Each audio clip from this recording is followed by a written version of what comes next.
Bonjour Roland Romeillet.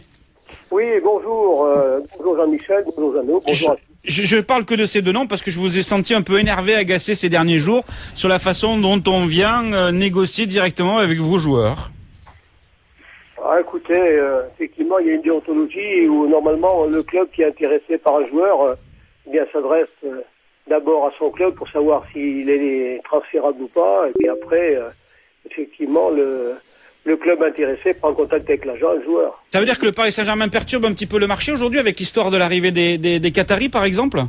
Non, pas du tout. Bon, il l'avait perturbé au mercato d'hiver. Maintenant, il y a pas de souci. Moi, j'ai pas eu d'autres contacts avec Paris concernant les deux joueurs dont vous venez faire état. Ça veut dire qu'il y a un autre club. On parlait d'un intérêt de Lille pour Dimitri Payet, mais aujourd'hui, est-ce que l'AS Saint-Etienne, parce que c'est extrêmement calme du côté de l'Etra et de Geoffroy Guichard, Roland, est-ce que votre effectif est en place et ne bougera pas ? Non, l'effectif n'est pas en place encore, mais il y a un comité sportif qui est composé du coach, donc Christophe Galtier, Dominique Rocheteau, Thierry Loret et Albert Russe pour les gardiens de but. C'est eux qui déterminent, qui font la feuille de route pour la saison prochaine et qui déterminent les joueurs sur lesquels ils ne comptent plus et les joueurs qu'ils souhaiteraient avoir pour renforcer l'effectif. Donc nous travaillons en étroite collaboration puisqu'il y a Tessier et moi-même qui m'occupe de l'aspect financier de ces dossiers, mais nous avons eu des contacts, beaucoup de contacts, y compris avec, j'ai entendu tout à l'heure, Faux, effectivement, on a discuté, je pensais qu'il allait venir à Saint-Etienne et Pierre-Alain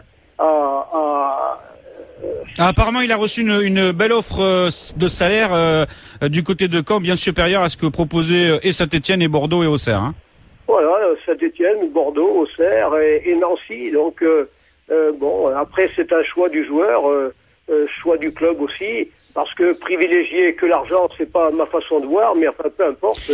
Dimitri Payet, Roland Romeillet et Blaise Matuidi, ce sont deux joueurs qui partiront si vous recevez une offre raisonnable ?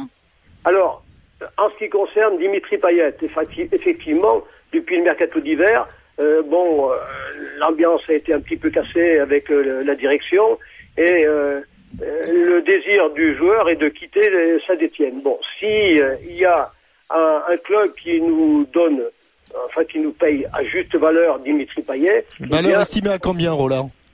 Écoutez, c'est entre 12 et 15, et puis après, il faut voir. Parce que ça veut rien dire, ça aussi. Est-ce qu'il vous paye, s'il paye cash, s'il paye sur 1 an, 2 ans, ça veut rien dire. Après, ce sont les négociations. Et en ce qui concerne Blaise Matuidi, nous ne sommes pas vendeurs de Blaise Matuidi, puisque le staff, et notamment Christophe Galtier, souhaite le conserver. Ce qu'il y a, c'est que Blaise Matuidi, c'est le seul joueur qui a un bon de sortie, parce que lorsqu'on a,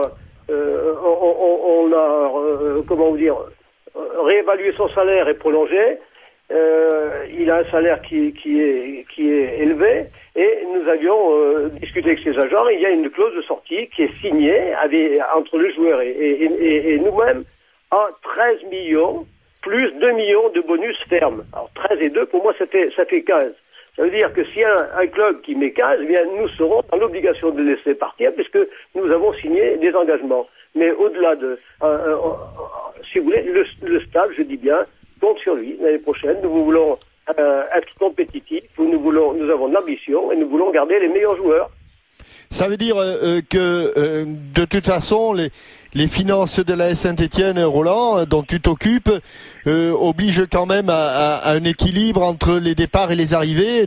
Parce qu'on parle de l'arrivée on parlait de l'arrivée de Pierre-Alain Frot, mais on a l'impression qui est un joueur en fin de contrat. Du côté des Verts, c'est beaucoup de prudence et est-ce que aussi le fait de ne pas savoir ou ne pas trop savoir ce qu'il y aura dans la corbeille des droits télé est un frein à tout ça? Alors, si vous voulez, la gestion, c'est de ne pas dépenser ce qu'on n'a pas. Ça, c'est ce que je m'oblige à faire depuis l'année passée, et je pense que la DNCG a vu que nous étions un assez bon élève, puisqu'on a on a rempli toutes les obligations qu'on avait vis-à-vis d'eux, c'est-à-dire, j'avais dit, on baissera la masse salariale de 30%, on l'a baissé de 28%, on ramènera l'effectif au fair play financier de l'UEFA en avance, c'est-à-dire à 23 joueurs, on l'avait fait. Donc, ce qu'il y a, c'est qu'on a des retours de prêt, des joueurs de retour de prêt sur lesquels le coach ne compte pas, Guy Ranando, Vincent Plantet, Gelson Fernandez, Johan Andreu, Pape Koulibaly, et puis Boubacar Sanogo, sur lequel il compte pas. Donc, nous, on souhaite surtout bien pour ces joueurs. Et à partir de là, on n'aura pas de souci. Parce que, si vous voulez, je suis presque à l'équilibre. Et si nous n'avions pas perdu le DIC, où ça, c'est vraiment une catastrophe, parce que quand vous avez, jusqu'en 2012, un droit, et qu'on vous supprime directement, donc ça c'est grave, et j'en veux un petit peu à l'ensemble des institutions de ne pas s'être battu davantage. Donc on perd le DIC, 3 millions, et puis voilà, il y a ce pénalty à la dernière minute contre Paris qui nous prive de 2 millions. Autrement, je serais à l'équilibre sans le trading joueur. Voilà. Merci Roland Romeyer d'avoir été en direct avec nous. Merci beaucoup. Je vous en prie, allez, bonne journée, au plaisir. Salut Roland. Et à très bientôt, bien évidemment, pour parler de transfert, de mercato.